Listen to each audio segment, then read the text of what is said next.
How's it going, everyone? It's been a little bit since I did a video. So, we do something a little different, working on a different vehicle today. And we're outside. No cover, nothing. So if you hear the wind, I apologize. Today we are working on my brother's car. It is a 94 Cobra with a 351 Windsor in it. The thing is ticking pretty badly, and we thought it was an exhaust leak. It still possibly has an exhaust leak. We tightened the bolts, and we're afraid that if we tighten them anymore, they're going to break. So, the only thing we can come up with, the reason the ticking is lifters. Well, I want to say a while back,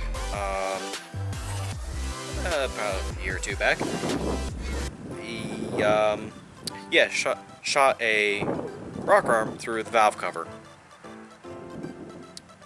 Bent a push rod, so replaced that, replaced the rocker arms. Was going good, and then it started ticking. So we're thinking now it's probably a collapsed lifter. So that's what this video is about, is taking the intake off and replacing the lifters. Well, if they need replaced, we're going to take the intake off. We are going to check those lifters to see if they are collapsed. If they are, then heck, we can replace them, put some new ones in, and get this thing going again. So, guys, kind of show you what this beast looks like. I already kind of started tearing it apart, loosened some bolts, but yeah, basically looks like a 5.0. This thing is a beast. So, alright, so goal is upper intake comes off, then the lower intake, and then our lifters. While we're at it, we got some leaks, it looks like, from the coolant down here. Take care of that. And just kind of go through, check everything, make sure, check any oil leaks, because this does have some leaks. So we're going to go through that, make sure they're all good. And if I have time, I'm going to replace these, because these, whoever did this is a no-no. I mean, really, I mean, you're one shot of moisture in here, that's it. There goes your fans, your vehicle overheats, there you go. I'll show you guys the proper ones to use for something like this. Hey, a tool. Huh. Oh wait, that one's mine. I left it in here from last time. Putting valve covers on this thing. So, alright, off to work we go.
So I have my rags in here to clean up any antifreeze in here. Plus I have two holes over there where the lifters are supposed to go, so that keeps dirt out of that. But this is to soak up all the coolant in there And I gotta take all the gasket material off here. Now,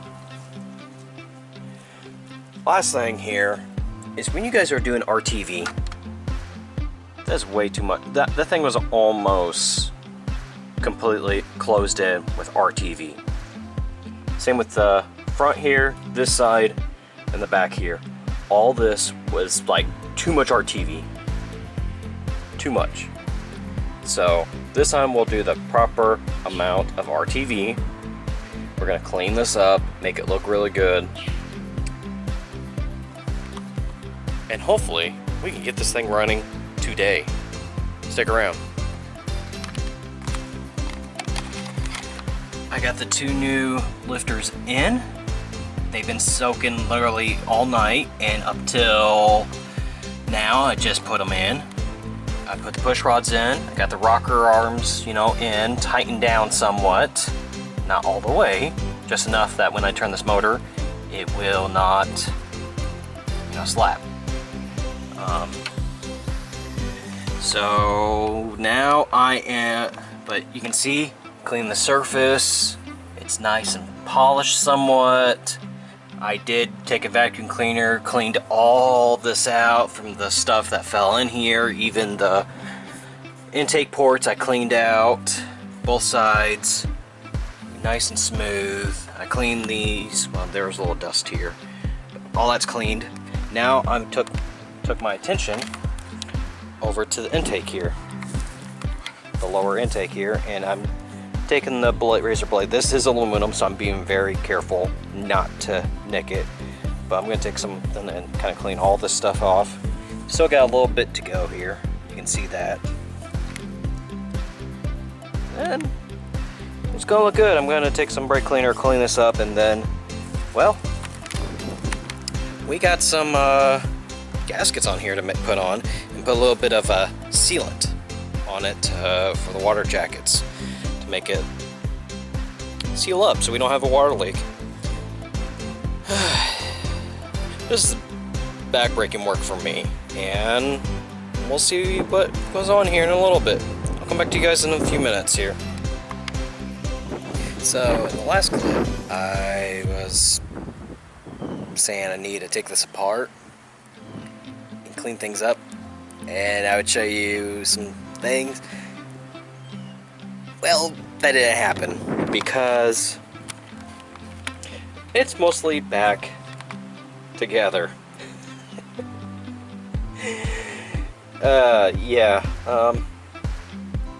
See, what happened was, you guys can see this cork gasket right here. The last time it slipped out. The front and the back just slipped out. And plus I had the wrong gasket for the lower intake manifold. I'll show you guys this real quick.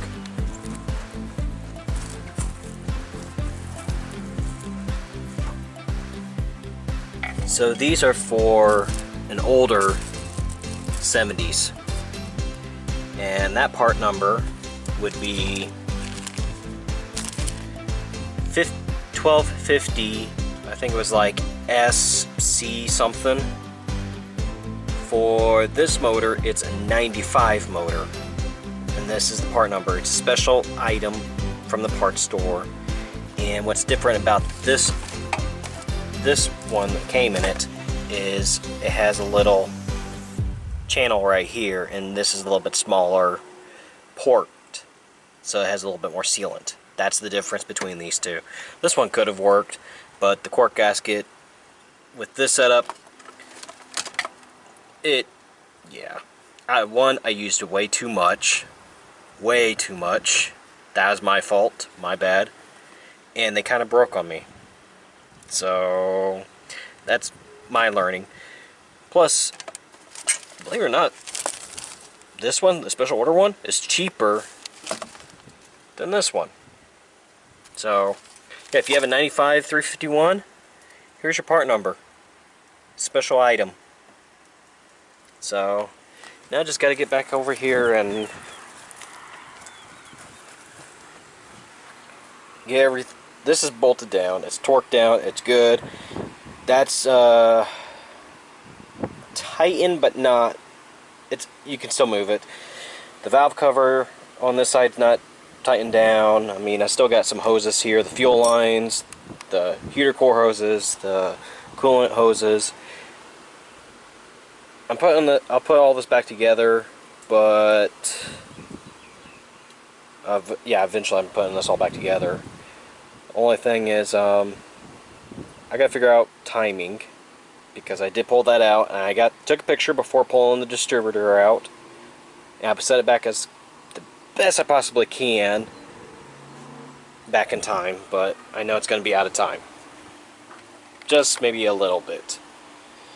So, and then I gotta take these two rocker arms right here and adjust these.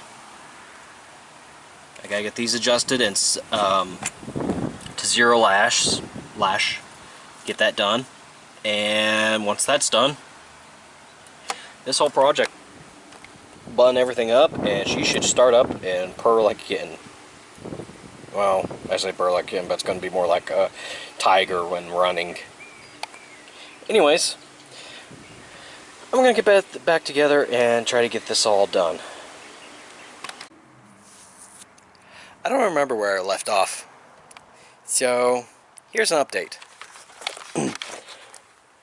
Got the rocker arms